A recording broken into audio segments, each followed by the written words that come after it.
Bismillahirrahmanirrahim. Assalamualaikum warahmatullahi wabarakatuh. Pada rangkaian pertama kelas Islamisasi Teknologi, kita akan membahas atau membicarakan materi hakikat, kedudukan, dan relasi teknologi. Pada slide yang pertama ini, saya menampilkan sebuah gambar yang diidentifikasi merupakan bentuk dari virus corona atau COVID-19. Saya menampilkan gambar ini dikaitkan dengan materi bahasan kita pada sesi yang pertama ini untuk menunjukkan peran teknologi dalam kehidupan manusia. Dengan kemajuan teknologi optik, pada zaman sekarang kita memiliki mikroskop yang mampu memperbesar objek hingga puluhan ribu kali lipat. Sehingga virus corona yang merupakan entitas sangat kecil hingga tidak dapat diserap oleh panca indera, khususnya indera penglihatan kita, dengan kemajuan teknologi optik dapat kita perbesar dan dapat dihasilkan gambar dengan sangat jelas untuk mempelajari bentuk dan susunan virus corona. Yang kedua, dengan kemajuan teknologi pada zaman sekarang, terutama teknologi yang berkaitan dengan ilmu biologi, memampukan kita untuk mengetahui cara penyebaran dan pola penyebaran virus corona. Dan memampukan kita pula untuk mengetahui proses bekerjanya virus corona pada tubuh kita hingga dampaknya bagi diri kita. Dengan kemajuan teknologi pun memampukan kita untuk menemukan vaksin virus corona sehingga pandemi ini dapat segera berakhir. Kita dapat membayangkan pandemi virus corona ini jika terjadi pada abad ke-15 Masehi atau pada abad yang lebih awal, taruhlah pada abad ke-10 Masehi, di mana kemajuan teknologi optik dan teknologi di bidang ilmu biologi belum sepesat sekarang, pastilah pandemi yang terjadi jauh lebih fatal dampaknya bagi kehidupan umat manusia dibandingkan pada hari ini. Demikianlah sisi positif dari teknologi bagi kehidupan manusia. Sementara itu pun teknologi memiliki sisi negatifnya. Kalaulah benar virus corona merupakan senjata biologi, maka itulah sisi negatif dari kemajuan teknologi atau sisi negatif dari penggunaan teknologi dalam kehidupan manusia. Karena untuk mencipta virus sebagai senjata biologi dan menyebarluaskannya dibutuhkan teknologi yang maju di bidang ilmu biologi. Dari sinilah dapat kita pahami sebuah perkataan yang masyhur di kalangan masyarakat kita, bahwasanya teknologi bagaikan sebuah pisau. Jika digunakan dengan baik, dia dapat berperan positif. Jika digunakan dengan salah, dia dapat berperan negatif.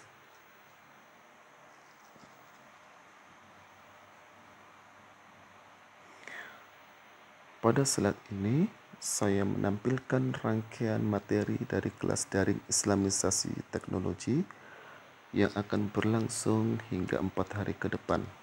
Kita memiliki 4 rangkaian materi, di mana setiap materi akan disampaikan pada hari yang berbeda.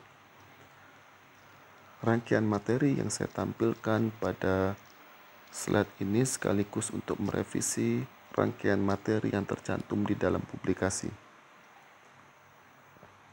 Terdapat perubahan nama materi maupun urutan penyampaian materi.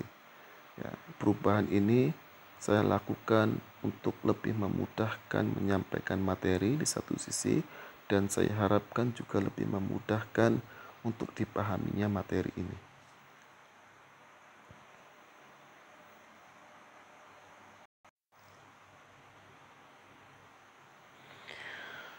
Pada sesi yang pertama atau pada materi yang pertama kita akan membahas 4 poin.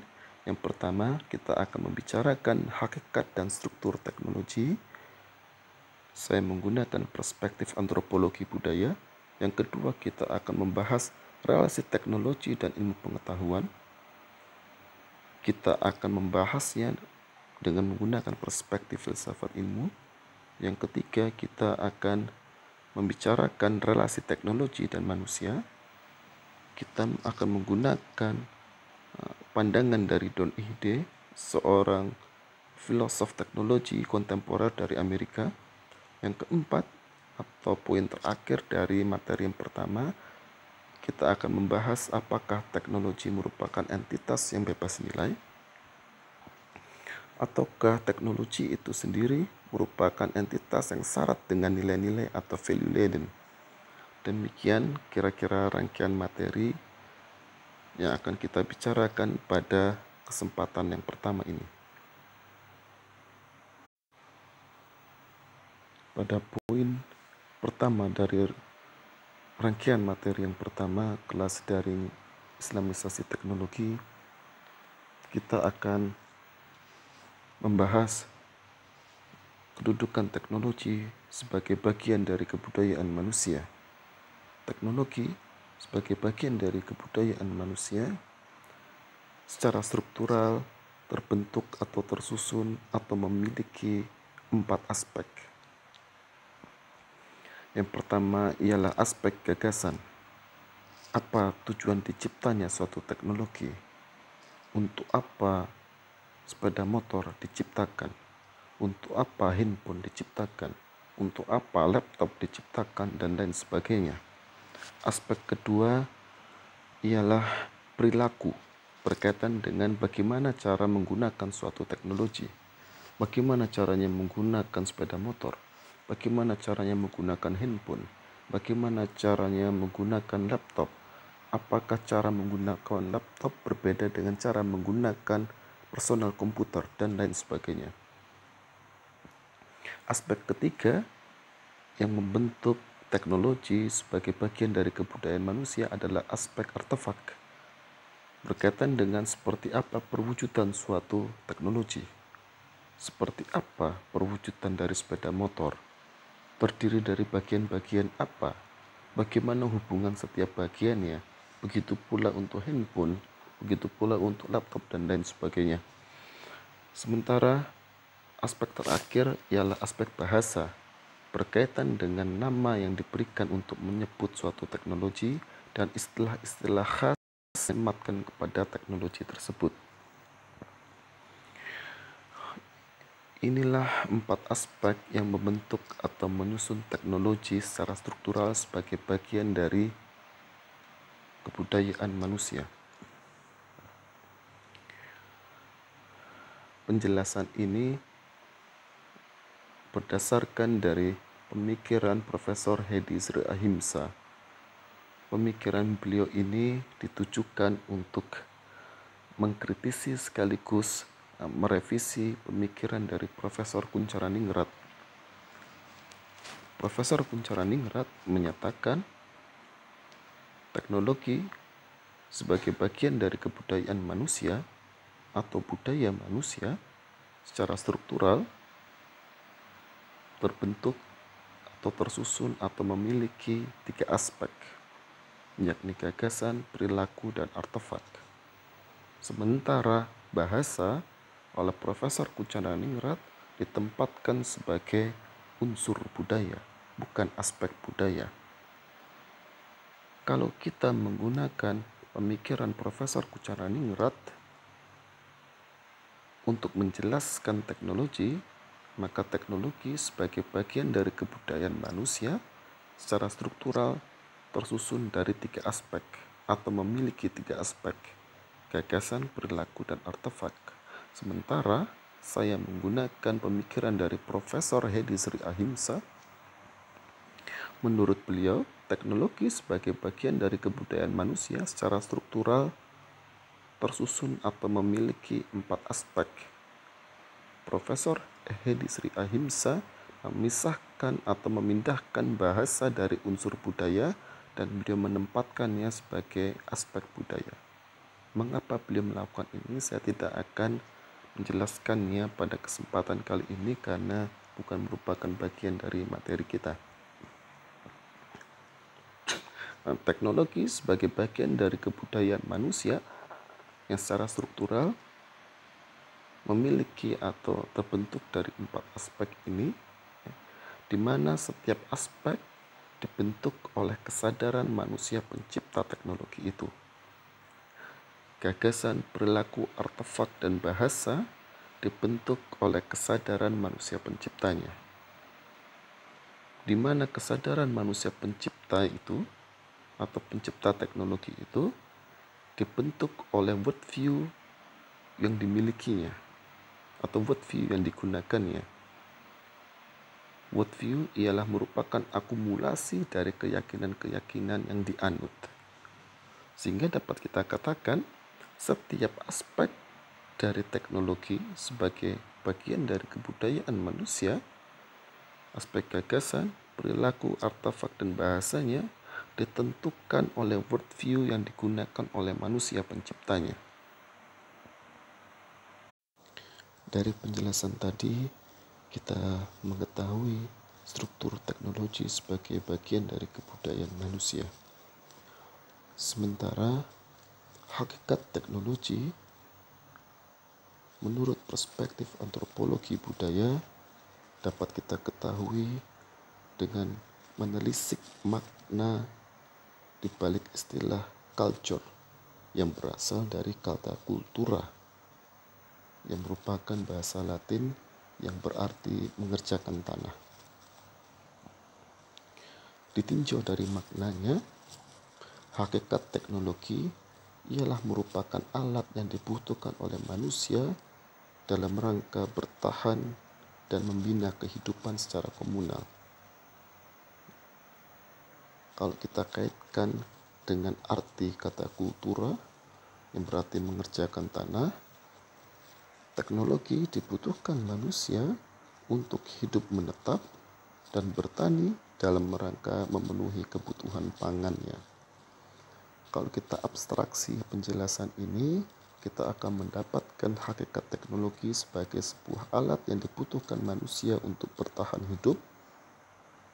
Ini merujuk pada bertani, pemenuhan kebutuhan pangan, dan untuk membina kehidupan manusia.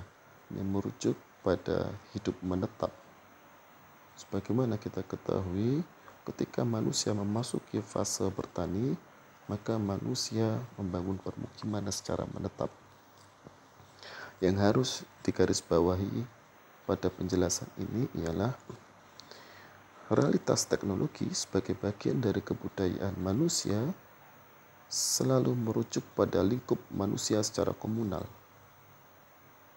Penciptaan teknologi, penggunaan teknologi, dan pewarisan teknologi melibatkan manusia secara komunal atau melibatkan komunitas masyarakat. Penciptaan, penggunaan, dan pewarisan teknologi dengan demikian dalam perspektif antropologi budaya tidaklah merujuk pada lingkup manusia individual. Menurut Profesor Kusumo Hamijoyo, beliau menjelaskan culture ialah merupakan way of life manusia. Sehingga teknologi yang merupakan bagian dari budaya manusia berkaitan erat dengan cara hidup suatu komunitas manusia. Dikaitkan dengan penjelasan sebelumnya, suatu komunitas manusia atau kelompok manusia yang hidup dengan cara menetap dan bertani memiliki teknologinya sendiri yang khas berkaitan dengan cara hidupnya sebagai seorang bertani di dalam permukiman yang menetap. Teknologi akan didapati berbeda pada masyarakat yang berbeda yang menerapkan gaya hidup atau way of life yang berbeda. Sebagaimana dapat kita bandingkan teknologi antara komunitas yang hidup menetap dengan cara bertani dengan komunitas yang hidup secara nomaden yang memenuhi kebutuhan pangannya dengan mengumpulkan makanan dan berburu hewan. Keduanya memiliki teknologi yang berbeda, baik dari aspek gagasan, perilaku, artefak, maupun bahasanya. Di dalam antropologi budaya, selain kata culture, kita juga menemukan kata civilization. Kata culture di dalam bahasa Indonesia diartikan dengan kebudayaan, sementara kata civilization dalam bahasa Indonesia diartikan dengan peradaban. Terjadi perdebatan yang sangat panjang di kalangan ahli antropologi berkaitan dengan perbedaan konseptual kedua istilah ini. Apakah culture dan civilization merupakan dua istilah yang berbeda tetapi memiliki makna yang sama, atau keduanya merupakan dua istilah yang berbeda dengan dua makna yang berbeda? Mudahnya begini, saya menggunakan versi pemahaman yang ini, bahwa culture merujuk pada aspek gagasan, perilaku, dan bahasa suatu budaya manusia. Sementara civilization melingkupi artefak budaya manusia. Civilization ialah aspek materi dari budaya manusia, sementara aspek non-materi dari budaya manusia tergolong sebagai culture.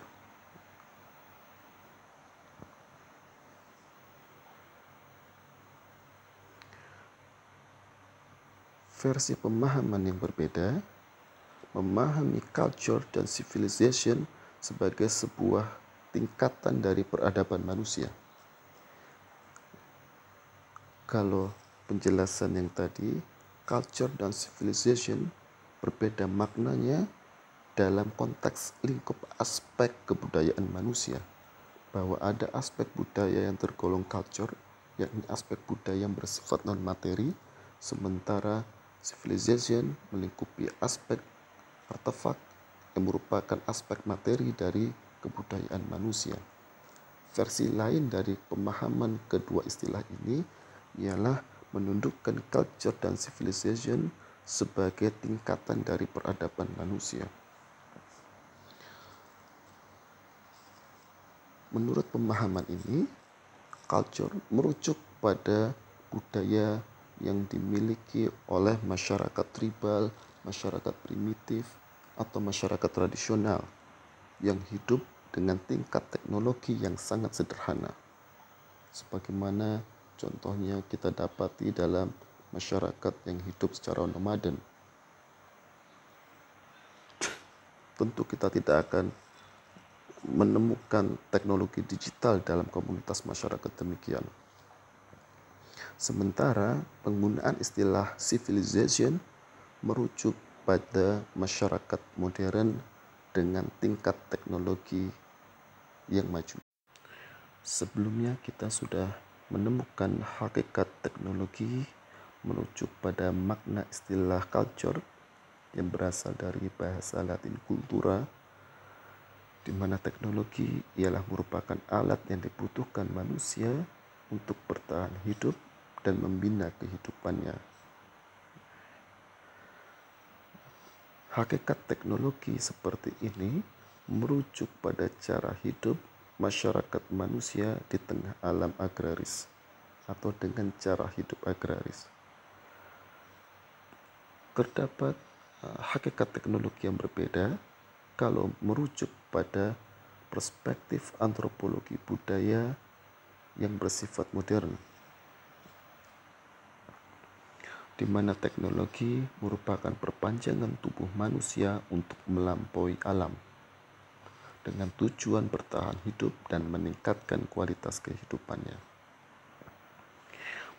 Perbedaan hakikat ini dengan sebelumnya terdapat pada kalimat perpanjangan tubuh manusia untuk melampaui alam. Sehingga hakikat ini bernuansa modern karena sangat kuat sekali nuansa paradigma positivisme yang merupakan ciri khas dari ilmu pengetahuan modern yang terdapat pada kalimat melampaui alam. Dengan hakikat teknologi seperti ini, kita dapat strukturkan bahwa antara manusia dengan alam diperantarai oleh teknologi. Manusia membutuhkan teknologi bukan saja agar dapat hidup di tengah alam, tetapi manusia membutuhkan teknologi untuk mampu melampaui alam. Inilah perbedaan hakikat teknologi dalam konteks modern dengan konteks sebelumnya merujuk pada cara hidup agraris. Dengan memahami kedua hakikat teknologi tadi, yang satu merujuk pada konteks cara hidup agraris, yang satu merujuk pada cara hidup modern, dalam perspektif antropologi budaya, di mana teknologi merupakan bagian dari kebudayaan manusia, teknologi memiliki 6 fungsi bagi manusia. Fungsi pertama ialah untuk bertahan hidup, terutama teknologi yang digunakan manusia untuk memenuhi kebutuhan pangannya, untuk menjaga dirinya, seperti pisau, tombak, dan senjata yang lain. Fungsi pertama ini merupakan fungsi mendasar teknologi bagi manusia. Oleh karena itu, dalam antropologi budaya ketika menjelaskan fase kehidupan manusia pada masa awal yang merujuk pada masyarakat tribal, ya kita katakanlah masyarakat Pithecanthropus erectus dan sejenisnya, pada tahap itu teknologi masih dalam fungsi pertamanya untuk bertahan hidup, sehingga yang diidentifikasi atau dicari ialah teknologi yang berkaitan dengan pemenuhan kebutuhan pangan, yakni pisau batu untuk menyembelih hewan, untuk memotong tumbuh-tumbuhan segala macam, maupun untuk menjaga dirinya dari serbuan hewan liar seperti tombak dan segala macamnya. Fungsi kedua dari teknologi sebagai bagian dari kebudayaan manusia ialah untuk mengelola alam. Dengan teknologi, manusia mampu berkehidupan di tengah alam dengan memanfaatkan sumber daya alam. Untuk dapat hidup dengan nyaman di tengah alam, manusia membangun rumah. Untuk membangun rumah, manusia memanfaatkan sumber daya alam. Fungsi ketiga teknologi ialah dalam konteks relasi sosial untuk menunjukkan posisi dan kedudukan seseorang dalam masyarakatnya. Kita dapati dalam sebuah komunitas masyarakat selalu terdapatnya hierarki kedudukan setiap anggota masyarakat.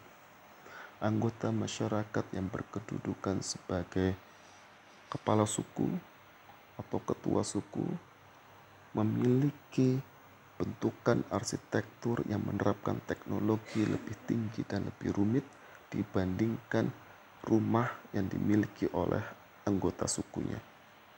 Di sini teknologi, khususnya dalam konteks arsitektur, berfungsi untuk menunjukkan posisi dan kedudukan seseorang di dalam masyarakatnya. Fungsi keempat teknologi ialah pembebasan diri manusia dari determinisme lingkungan. Contohnya dalam ragam moda transportasi dan bangunan vertikal. Manusia tidak bisa terbang seperti burung, sehingga manusia tidak mungkin berpindah dari satu tempat ke tempat lainnya dengan cara-cara yang dilakukan oleh burung. Tetapi dengan teknologi, manusia mampu membuat pesawat terbang yang menjadikan manusia dapat berpindah tempat dengan terbang seperti burung.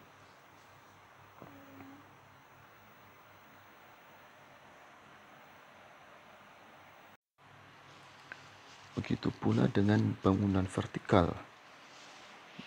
yang saat sekarang ini sudah mencapai tipologi skyscraper, di mana bangunan menjulang tinggi seakan-akan ingin mencapai langit. Pada masa sebelumnya, manusia hidup landed di atas tanah, membangun rumahnya di atas tanah. Kalaupun hidup lepas dari tanah, manusia hidup di atas pohon. Kini, dengan kemajuan teknologi, memampukan manusia melawan determinisme lingkungan, membuat bangunan yang tinggi dalam hitungan ratusan meter, bahkan hitungan kilometer di atas permukaan tanah. Fungsi kelima teknologi sebagai bagian dari kebudayaan manusia ialah idealisasi kehidupan untuk menciptakan suatu kondisi kehidupan yang dicita-citakan oleh manusia. Contoh saja gagasan Ville Radius yang disampaikan oleh Le Corbusier pada awal abad ke-20. Le Corbusier membayangkan sebuah kota modern di mana bangunan tinggi banyak bermunculan, kemudian di bawah adalah hamparan taman, sementara jalan layang berada di atas yang terpisah dari taman. Di awal abad ke-20, bayangan seperti itu bisa dikatakan sebagai utopia. Tetapi di zaman kita sekarang, bayangan atau gagasan tentang kota modern dengan bangunan yang tinggi, hamparan taman di bawah, dan dipenuhi oleh jalan layang itu sudah biasa, sudah jamak kita dapati dalam kehidupan sehari-hari.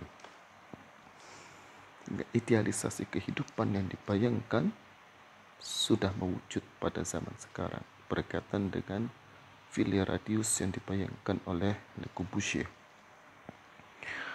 Dan fungsi terakhir dari teknologi sebagai bagian dari kebudayaan manusia ialah kebutuhan spiritual. Teknologi dicipta oleh manusia untuk memudahkan atau untuk dalam rangka melakukan prosesi peribadatannya sebagai komunitas umat manusia. Dari keenam fungsi teknologi ini, fungsi keempat dan fungsi kelima, teknologi untuk membebaskan diri dan teknologi untuk mencapai idealisasi kehidupan, termuat di dalam hakikat kedua teknologi yang sudah kita bicarakan, berkaitan dengan perpanjangan tubuh manusia untuk melampaui alam. Demikianlah pembahasan poin pertama dari materi pertama. Kita sudah membahas tentang struktur teknologi sebagai bagian dari kebudayaan manusia, hakikat teknologi, kedudukannya, dan fungsinya bagi kehidupan manusia. Kita lanjutkan pada bahasan poin kedua, yakni relasi teknologi dan ilmu pengetahuan. Merujuk pada Wilhelm Dittley, bahwa ilmu pengetahuan modern terdiri dari 3 rumpun ilmu, yakni ilmu alam, ilmu sosial humaniora, dan ilmu terapan. Dikaitkan dengan struktur ilmu demikian, teknologi berada dalam lingkup ilmu terapan, di mana ilmu terapan memiliki orientasi untuk mencipta teknologi. Sementara ilmu alam dan ilmu sosial humaniora memiliki orientasi untuk merumuskan ilmu-ilmu dasar atau merumuskan teori-teori dasar melalui penelitian dasar atau basic research. Dengan struktur demikian, saya harapkan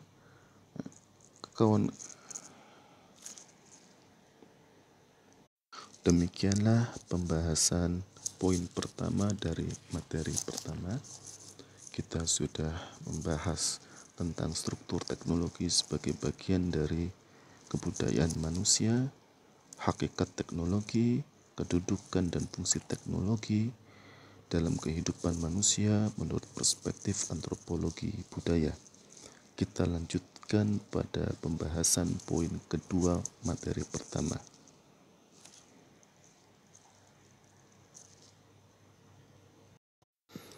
Merujuk pada Wilhelm Dietly, bahwasanya rumpun ilmu pengetahuan modern terdiri dari rumpun ilmu alam, rumpun ilmu sosial humaniora, dan rumpun ilmu terapan.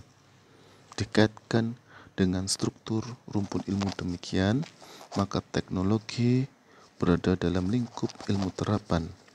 Dikarenakan ilmu terapan memiliki orientasi untuk melakukan penciptaan teknologi melalui kegiatan penelitian terapan.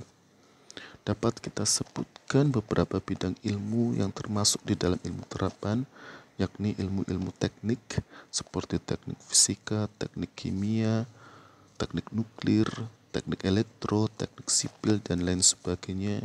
Kemudian bidang ilmu ekonomi, farmasi, kedokteran, sosiologi, antropologi, fisioterapi, dan lain sebagainya, yang semuanya itu berorientasi pada penciptaan teknologi.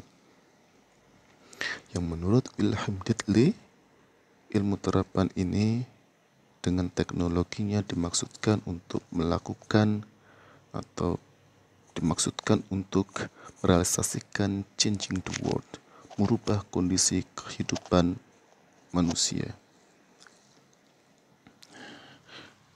Berdasarkan rumpun ilmu demikian yang merupakan ciri khas dari ilmu pengetahuan modern, fungsi teknologi berkaitan dengan fungsi ilmu pengetahuan modern itu sendiri yang didominasi paradigma positivisme, sehingga fungsi teknologi dalam relasi dengan ilmu pengetahuan modern meliputi menjelaskan realitas, memprediksi realitas, dan mengontrol realitas. Contoh saja pada persoalan hujan. Teknologi digunakan untuk menjelaskan terjadinya hujan atau menjelaskan proses hujan.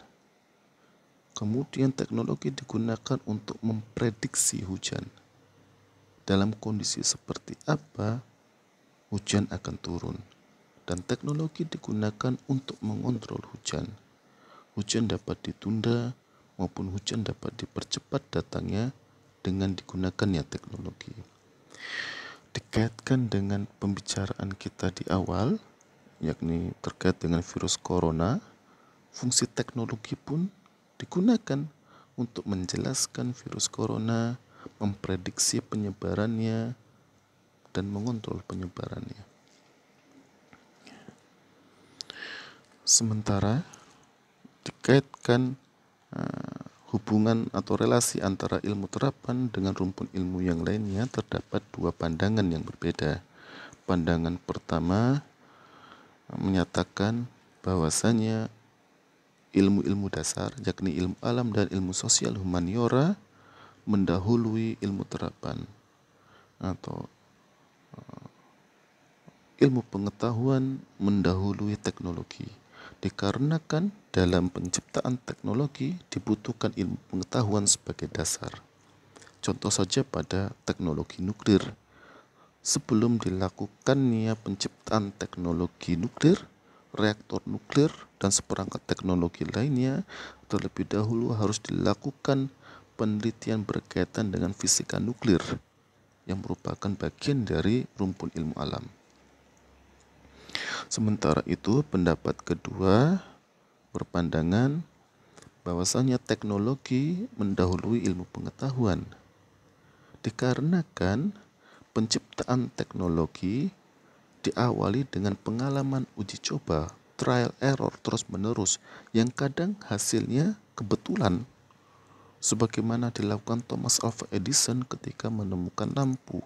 Cerita yang sudah masyhur di kalangan kita. Thomas Alva Edison melakukan percobaan terus-menerus, trial error, sampai tidak disengaja ditemukanlah lampu oleh Thomas Alva Edison. Begitu juga dengan penemuan roda. Sementara itu, produksi ilmu dalam rumpun ilmu alam dan ilmu sosial humaniora membutuhkan teknologi, sehingga teknologi terlebih dahulu ada dibandingkan ilmu pengetahuan. Contoh saja, untuk mengamati bulan, maka dibutuhkan teknologi teleskop. Ini membuktikan teknologi terlebih dahulu ada sebelum ilmu pengetahuan astronomi.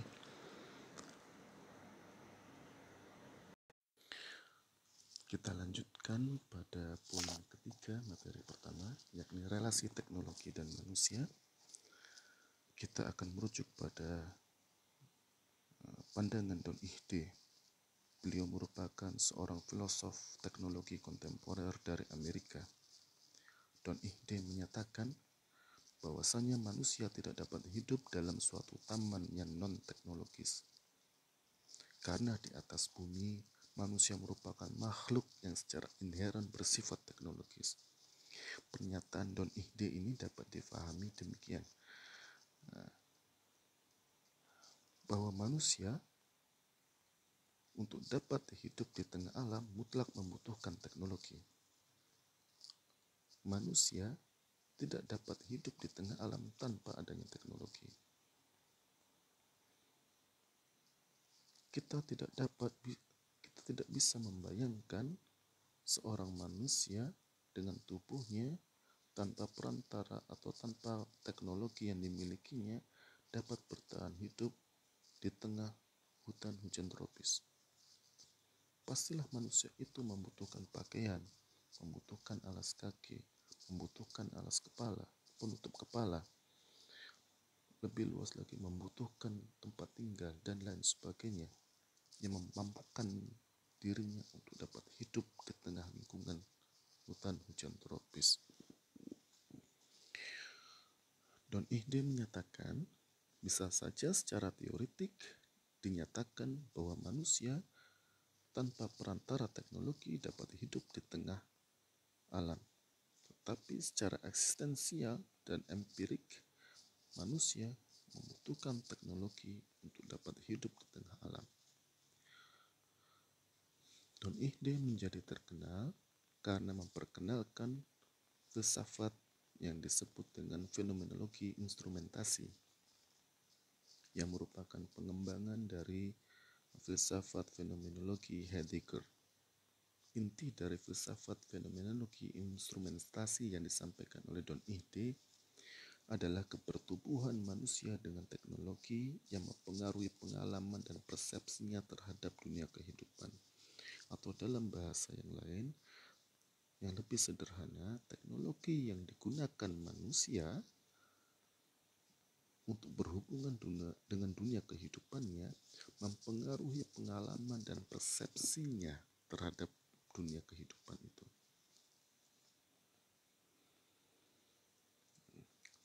Filsafat fenomenologi instrumentasi ini berkaitan dengan konsep realisme instrumental yang juga disampaikan oleh Don Ihde, bahwa dunia kehidupan yang tampak oleh manusia melalui perantara teknologi. Manusia menggunakan teknologi untuk berhubungan dengan dunia kehidupan agar menjadi tampak dunia kehidupan itu baginya. Nah, dari penjelasan ini kita mendapati perbedaan antara fenomenologi dan fenomenologi instrumentasi dalam ranah metodologi. Suatu penelitian yang menerapkan metode fenomenologi menuntut seorang peneliti berhadapan dengan suatu fenomena tanpa perantara teknologi. Peneliti dengan kesadaran yang berintensi dituntut untuk dapat menangkap inti dari fenomena yang sedang dihadapinya. Sementara dalam penelitian yang menerapkan metode fenomenologi instrumentasi, seorang peneliti dalam berhadapan dengan suatu fenomena justru dituntut untuk menggunakan suatu perangkat teknologi agar dapat menangkap inti dari fenomena itu. Perbedaannya dalam hal digunakan atau tidaknya perangkat teknologi dalam konteks menjalin hubungan dengan dunia kehidupan. Dalam banyak hal, Don Ihde bersifat atau berpandangan positif terhadap kebertubuhan teknologi pada manusia dalam berhubungan dengan dunia kehidupannya. Namun demikian, Don Ihde menegaskan atau menggarisbawahi relasi demikian atau penggunaan teknologi dalam berhubungan dengan dunia kehidupan bersifat reduktif, dikarenakan teknologi yang digunakan manusia yang memperantarai dirinya dengan dunia kehidupan tidak mampu untuk melibatkan seluruh indera dan fakulti yang dimilikinya. Ini akan kita dapati pada contoh-contoh yang akan kita sampaikan pada pembahasan setelah ini. Sehingga kita akan dapat memahami apa yang dimaksud dengan sifat reduktif dari penggunaan teknologi dalam berhubungan dengan dunia kehidupan menurut Don Ihde. Don Ihde menyatakan, miskonsepsi pada penggunaan teknologi terjadi jika seseorang meyakini dunia kehidupan yang ditampilkan melalui teknologi lebih nyata daripada kondisi sebenarnya jika ia langsung berhadapan dengan dunia kehidupan tanpa perantara teknologi. Jadi apa yang ditampilkan oleh teknologi diyakini lebih nyata daripada jika dirinya langsung berhadapan dengan dunia kehidupan tanpa perantara teknologi. Contohnya begini, seseorang yang sedang berada di pantai, dia sedang berhadapan dengan lanskap pantai, deburan ombak, dan matahari yang akan sedang terbenam. Orang itu menggunakan kacamata hitam, sehingga dia menangkap realitas ombak dan terbenamnya matahari itu melalui perantara kacamata hitam. Jika orang itu berkeyakinan dunia kehidupan yang ditampakkan melalui kacamata hitamnya lebih nyata, ombaknya, matahari terbenamnya lebih nyata daripada dirinya langsung berhadapan dengan kondisi demikian tanpa perantara teknologi, maka itulah yang disebut dengan miskonsepsi penggunaan teknologi menurut Don Ihde. Demikianlah pemikiran filosofis Don Ihde berkaitan dengan relasi teknologi dan manusia. Secara praktisnya, Don Ihde merumuskan 4 tipe relasi antara teknologi dan manusia. Saya akan membahasnya secara singkat saja langsung dengan contoh-contoh. Relasi pertama ialah relasi hubungan kebertubuhan, di mana teknologi merupakan perpanjangan tubuh manusia yang mengarahkan intensinya kepada dunia kehidupan di sekitarnya. Contohnya pada penggunaan kacamata. Ketika kacamata oleh orang yang mengalami gangguan mata, matanya mengalami minus, gitu, dia menggunakan kacamata. Kacamata sebagai teknologi ini tidak menjadi fokus bagi dirinya. Yang dia pentingkan dari teknologi kacamata adalah sebagai alat yang dapat menjadi perantara baginya untuk menghadapi dunia kehidupannya. Ya. Ketika seseorang menggunakan kacamata untuk melihat dunia kehidupannya, seseorang itu tidak memperhatikan kaca yang menjadi bagian dari kacamata itu. Seseorang tidak memperhatikan gagang kacamatanya. Kacamata tidak menjadi fokus bagi orang itu. Kacamata sekedar alat yang digunakan. Yang menjadi fokus adalah fungsi dari kacamata itu yang dapat menjadi perantara bagi seseorang agar dapat melihat dunia kehidupannya dengan jelas, dikarenakan kendala pada kesehatan matanya. Penggunaan kacamata mempengaruhi pengalaman seseorang dalam berhadapan dengan dunia kehidupannya. Ketika pertama kali menggunakan kacamata, karena belum terbiasa, orang itu akan mengalami pusing. Ketika kita menggunakan kacamata, kita tidak bisa melihat dunia kehidupan sejernih tanpa menggunakan kacamata. Disinilah disebut dengan sifat reduktif penggunaan teknologi. Karena pada pojok-pojok lensa kita akan mendapatkan tampilan gambar kondisi kehidupan yang tidak sebenarnya. Bagi yang menggunakan kacamata akan paham. Ya. Fokus hanya pada tengah kaca saja, tapi ketika kita melihat pada pojok-pojok lensa, di sana terjadi reduksi kondisi kehidupan atau reduksi terhadap tampilan dunia kehidupan. Ini disebut dengan hubungan kebertubuhan. Teknologi digunakan manusia untuk berhadapan dengan dunia kehidupannya, tetapi teknologi itu tidak menjadi fokus. Teknologi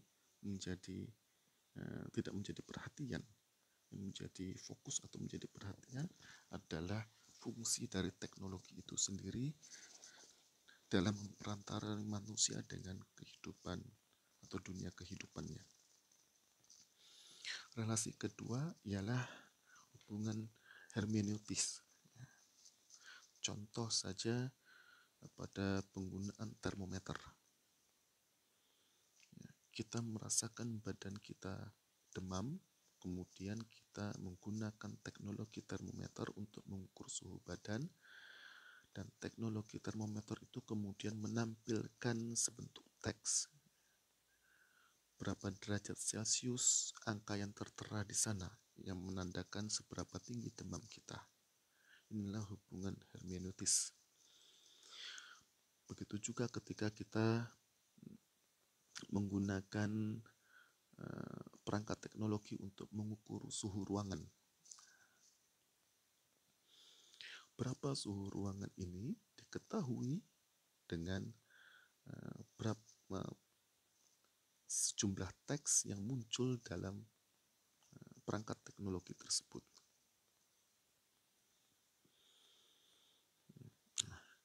Hubungan hermeneutis ini mensyaratkan manusia untuk dapat menafsir teks yang dihasilkan oleh teknologi sehingga dapat berhubungan dengan dunia kehidupannya. Seberapa panas tubuhku, ya. Kemudian termometer menunjukkan angka 38 derajat, saya harus memahami 38 derajat itu seberapa parahnya demam saya. Begitu juga ketika saya ingin tahu berapa derajat Celcius suhu ruangan ini, saya menggunakan teknologi pengukur suhu ruang, kemudian keluar angka 36 derajat, saya harus bisa menafsirkan 36 derajat itu maksudnya apa? Seberapa nyaman suhu ruang itu bagi saya? Apakah terlalu dingin atau terlalu sumuk atau sudah ideal? Ini yang disebut dengan hubungan hermeneutis. Manusia menggunakan teknologi di mana teknologi itu menghasilkan teks yang perlu ditafsirkan agar manusia dapat memahami kondisi dunia kehidupannya.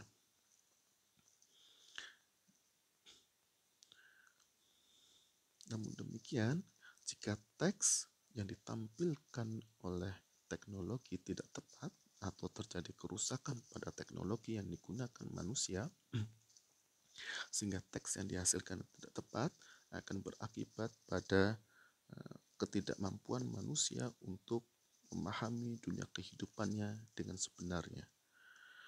Contoh saja, saya dalam kondisi demam. Kemudian saya menggunakan termometer. Di termometer itu muncul angka 31 derajat. Nah, teks yang dimunculkan oleh teknologi ini tidak tepat. Karena bagaimana mungkin saya demam tapi kondisi tubuh dalam suhu 31 derajat Celcius, ya, tidak dimungkinkan.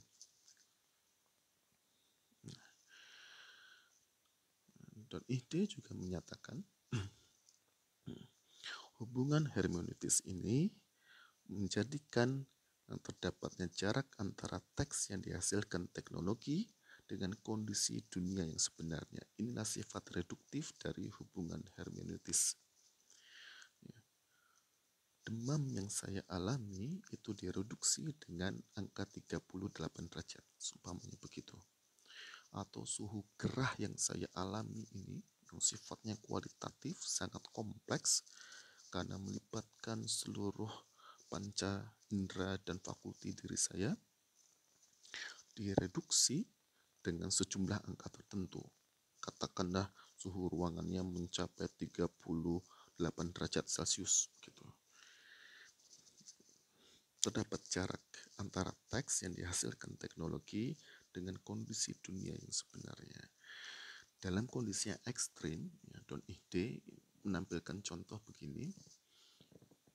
Seseorang berada di dalam rumah, seluruh jendelanya tertutup, seluruh pintunya tertutup, sehingga dia tidak mengetahui kondisi di luar rumahnya. Kemudian dia memasang seperangkat teknologi yang bersifat hubungan hermeneutis dengan dirinya untuk mengetahui suhu di luar ruang rumahnya. Tanpa orang itu membuka jendelanya, membuka pintunya, tanpa melihat langsung kondisi di luar rumahnya, dengan seperangkat teknologi itu yang dia tafsirkan, dia mengetahui seberapa panas kondisi di luar rumahnya atau seberapa dingin kondisi di luar rumahnya, tanpa harus melihatnya, tanpa harus membuka jendelanya, tanpa harus membuka pintu, apalagi tanpa harus keluar rumah. Dengan teks yang dihasilkan teknologi, dia dapat mengetahui kondisi kehidupannya. Nah, dalam hubungan hermeneutis ini terdapat dua relasi antara teks dengan realitas. Yang pertama adalah relasi horizontal, yakni teks yang dihasilkan oleh teknologi yang mampu ditafsirkan oleh masyarakat secara luas, seperti termometer tadi itu. Pada umumnya orang tahu ketika sudah 39 derajat berarti demamnya tinggi, dia harus mendatangi dokter. Gitu. Tapi ada juga relasi teks dan realitas yang bersifat vertikal, yakni teks yang dihasilkan teknologi untuk dapat ditafsirkan dengan benar membutuhkan pemahaman atau tingkat keilmuan yang tidak banyak dipahami oleh masyarakat pada umumnya. Contohnya hasil ronsen, sehingga pasien membutuhkan penjelasan dari dokter untuk membaca hasil ronsennya. Relasi ketiga yang disampaikan oleh Don Ihde berkaitan dengan teknologi dan manusia ialah hubungan keberlainan, di mana manusia berpandangan teknologi merupakan entitas yang terpisah dari dirinya dan merasakan teknologi tersebut hidup. Kesadaran terhadap hubungan keberlainan ini pada umumnya muncul ketika teknologi yang digunakan manusia mengalami kerusakan atau hilang. Contoh saja, ketika dikejar deadline tugas, kemudian hendak ngeprint, tiba-tiba printer mengalami kerusakan. Marahlah orang itu, printernya dimaki-maki, printernya dipukul, seakan-akan printer itu hidup sebagai sebuah entitas yang terpisah dari dirinya. Orang itu memperlakukan printer seakan-akan untuk memberikan pelajaran kepada printer itu karena sedang menghambat dirinya untuk menyelesaikan tugas.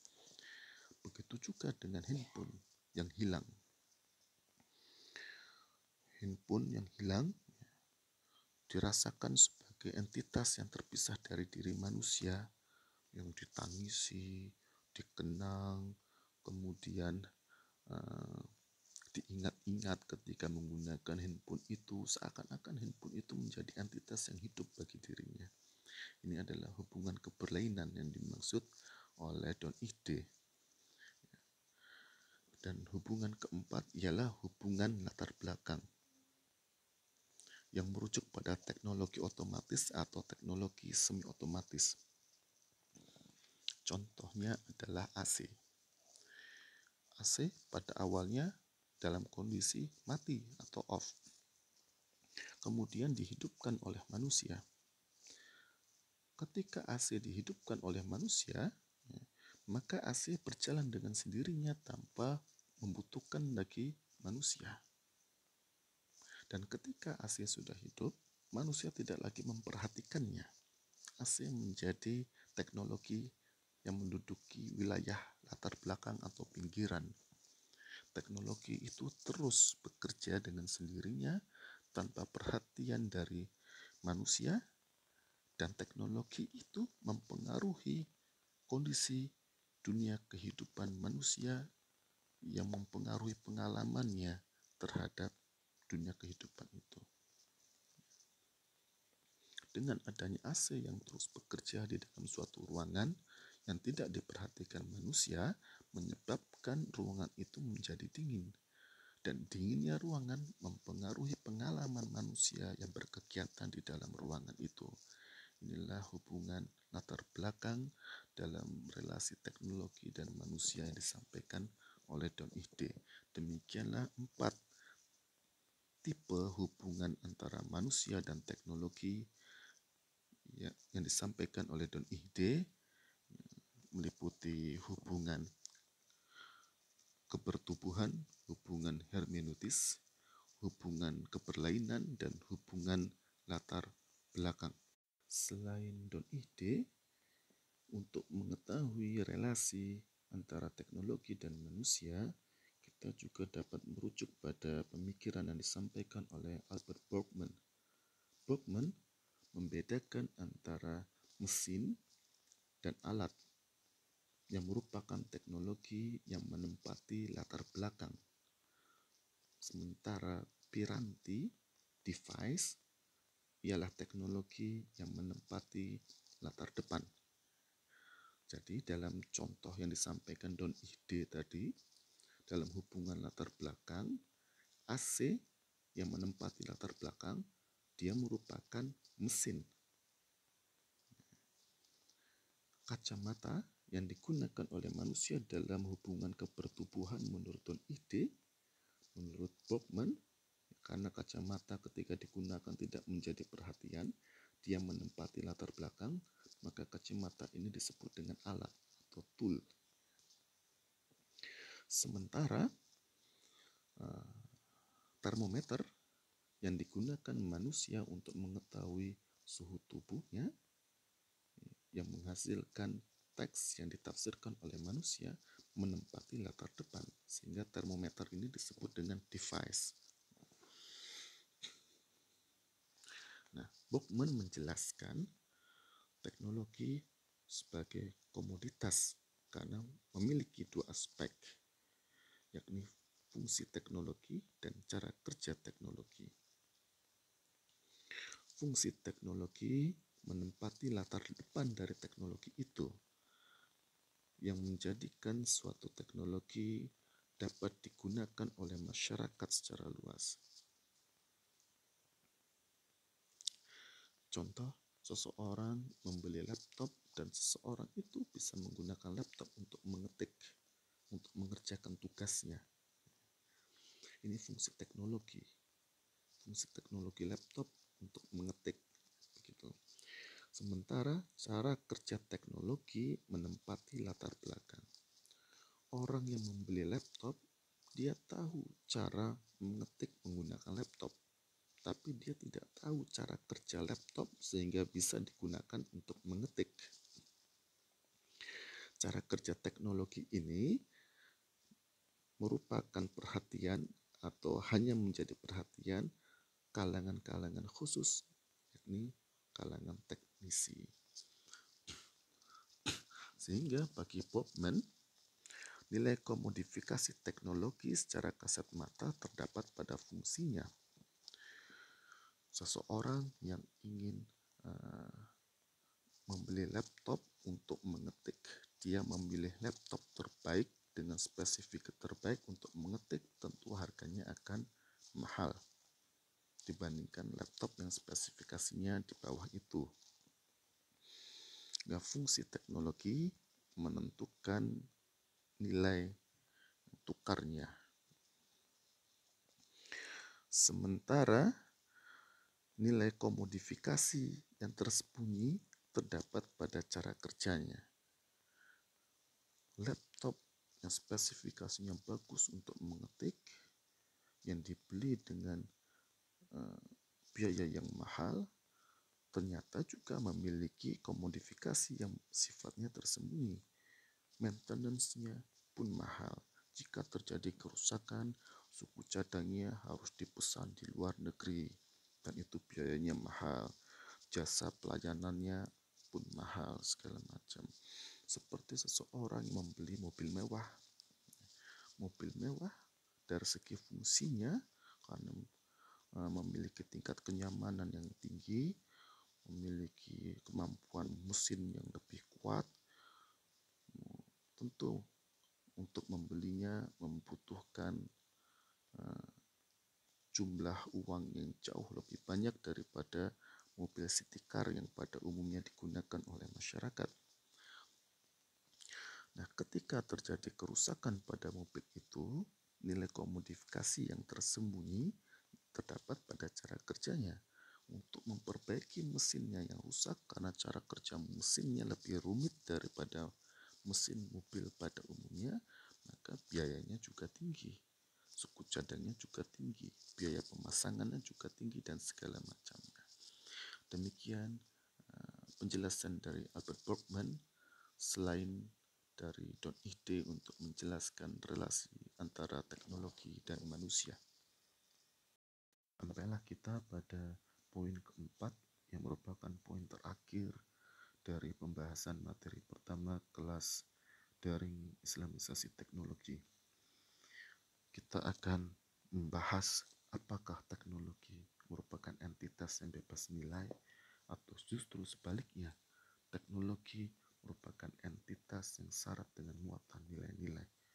Apakah teknologi dari aspek gagasannya, perilaku, bahasa, dan artefak yang bersifat universal dalam artian bebas nilai, sehingga dapat diperuntukkan bagi seluruh manusia tanpa sekat ras, etnis, dan agama, ataukah sebaliknya? Nah, sebelum saya menyampaikan argumentasi bahwasanya teknologi merupakan entitas yang syarat dengan muatan nilai-nilai atau value laden, saya ingin menyampaikan sebuah game teori untuk memahami bahwasanya teknologi tidaklah bebas nilai. Yakni terdapat dua orang teknolog, satu orang merupakan muslim dan seorang yang lain ialah penganut ateisme. Dua orang teknolog ini yang berbeda identitas keyakinannya dimasukkan ke dalam dua ruangan yang berbeda, yang antara keduanya menjadikan tidak dapat berkomunikasi. Keduanya diberi tugas yang sama untuk merancang teknologi pemotong yang sangat tajam. Dengan syarat, teknologi tersebut dibutuhkan oleh manusia untuk bertahan hidup. Kedua teknolog tadi, yang satu muslim dan yang satu ateis, diberi waktu yang sama, jenis bahan yang sama, dan alat perbengkelan yang sama untuk membuat teknologi pemotong yang sangat tajam. Teknologi yang dihasilkan akan saling diuji cobakan antar kedua teknolog tersebut untuk mengetahui manakah teknologi potong yang paling tajam. Jadi teknologi potong yang diciptakan teknolog muslim nanti akan diuji cobakan kepada teknolog ateis, begitu juga sebaliknya.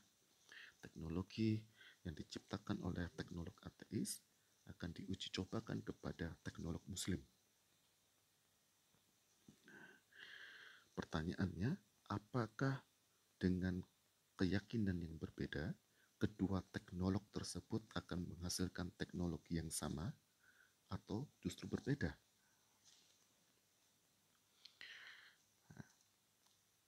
Bisa jadi teknolog muslim memahami tugas yang diberikan merancang teknologi pemotong yang sangat tajam. Teknolog muslim ini akan menghasilkan teknologi pemotong kuku yang sangat tajam, yang rapi, dan membuat kuku ini menjadi sehat. Mengapa begitu? Karena dalam kesadarannya sebagai seorang muslim, memotong kuku merupakan perbuatan yang disyariatkan dalam Islam. Terutama ketika menjelang hari Idul Kurban bagi orang yang akan berkurban. Potongan kuku ini nanti akan diuji cobakan kepada orang ateis tadi itu. Nah, bagi orang teknolog muslim ini,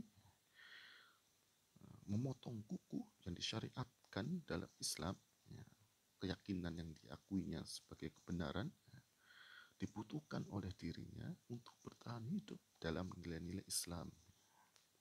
Jadi kebertahanan hidup ini memiliki dimensi spiritualitas.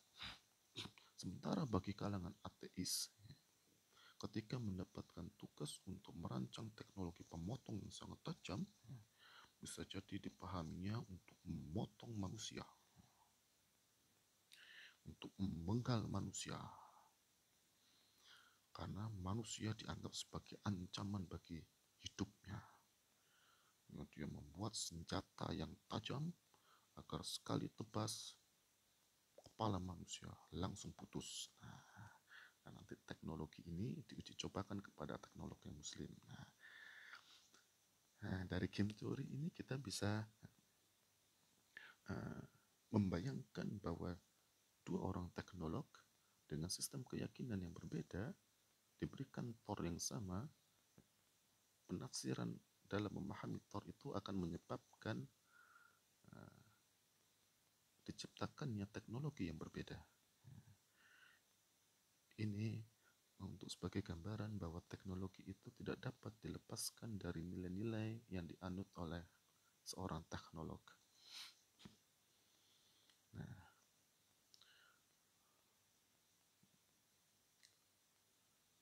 lalu apa argumentasi yang bisa disampaikan untuk menyatakan bahwasanya teknologi bermuatan nilai atau value laden? Saya menyampaikan 3 argumentasi. Yang pertama argumentasi filosofis, yang kedua argumentasi kultural, ketiga argumentasi historis. Pertama, argumentasi filosofis, bahwasanya aspek gagasan teknologi ditentukan oleh worldview seorang teknolog penciptanya terkait dengan konsep dirinya dan konsep kehidupannya. Seperti game teori tadi itu, antara teknolog muslim dengan ateis menghasilkan alat memotong yang berbeda. Argumentasi filosofis. Untuk apa suatu teknologi diciptakan, dikaitkan dengan kebutuhan kehidupan manusia? Itu teringat dari contoh yang disampaikan oleh Ustadz Syamsuddin Arif dalam suatu majelis beliau pernah mengatakan, Ustadz Syam, bahwa salah satu bukti filosofis bahwasanya teknologi bermuatan nilai-nilai ialah adanya teknologi kondom. Teknologi kondom baru terjadi sekarang, tapi tidak pernah didapati dalam sejarah peradaban umat Islam di masa yang lampau. Ini menandakan aspek gagasan teknologi kondom ini ditentukan atau dibentuk oleh worldview penciptanya, yang menjadikan seorang muslim dengan worldview Islamnya tidak terfikirkan untuk menciptakan teknologi kondom. Argumentasi kedua, yakni argumentasi kultural, bahwasanya dalam antropologi budaya kita mengenal konsep domestifikasi, saling pinjam meminjam teknologi antar komunitas manusia itu tidak terjadi begitu saja, tetapi melalui mekanisme domestifikasi. Bagi masyarakat modern, untuk mengetahui kondisi waktu, ia menggunakan jam. Jamnya jam digital, ya, bukan jam analog, jam digital. Nah, jam ini kalau kita bawa ke daerah pedalaman, ya, daerah yang terisolasi dari dunia luar, di mana masyarakatnya untuk mengetahui waktu masih menggunakan tanda-tanda alam, jam menjadi tidak berlaku di sana sebagai penunjuk waktu. Ketika Anda ke sana membawa jam paling mewah sedunia ke komunitas yang terisolasi itu, oleh komunitas itu jam yang Anda bawa tidak akan digunakan sebagai penunjuk waktu. Bisa jadi jam di sana bernilai sebagai mahar atau mas kawin, atau bisa jadi jam di sana sebagai mahkota yang dikenakan oleh kepala suku dan sebagainya. Ya, ini menunjukkan mekanisme domestifikasi, dan mekanisme domestifikasi ini menunjukkan bahwa penggunaan teknologi meminjam atau menyerap teknologi dari komunitas lainnya melibatkan aspek psikologis komunitas manusia tersebut yang bermuatan dengan nilai-nilai yang diyakininya benar. Argumentasi ketiga adalah argumentasi historis. Ini terkait dengan teknologi robot. Istilah robot itu sendiri ya muncul pada tahun 1920 di Seko, berasal dari kata robota ya, yang berarti sebagai pekerja paksa. Jadi gagasan robot itu pada awalnya dicetuskan tahun 1920 di Seko, diperuntukkan oleh manusia sebagai pekerja paksa, sebagai pembantunya. Sedangkan tahun 1973 Jepang mulai proyek robotikanya dengan tujuan robot dicipta sebagai teman hidup manusia. Nah, secara historis, dua komunitas masyarakat di berbeda tempat dan di berbeda waktu memiliki gagasan yang berbeda terkait dengan teknologi robot. Yang satunya mencipta robot untuk diperuntukkan sebagai pekerja, satunya mencipta robot untuk teman hidupnya. Di sini kita teringat dengan film Doraemon dari Jepang. Doraemon sebagai robot dari masa depan hadir ke masa hidupnya Nobita sebagai teman hidup. Inilah tiga argumentasi yang dapat saya sampaikan untuk menunjukkan bahwasannya teknologi tidaklah bebas nilai, tapi syarat dengan muatan nilai-nilai. Sehingga teknologi ialah value laden. Sampai di sini materi yang bisa kita bicarakan pada kesempatan yang pertama dari rangkaian kelas daring Islamisasi teknologi. Allahu a'lam bishawab. Assalamualaikum warahmatullahi wabarakatuh.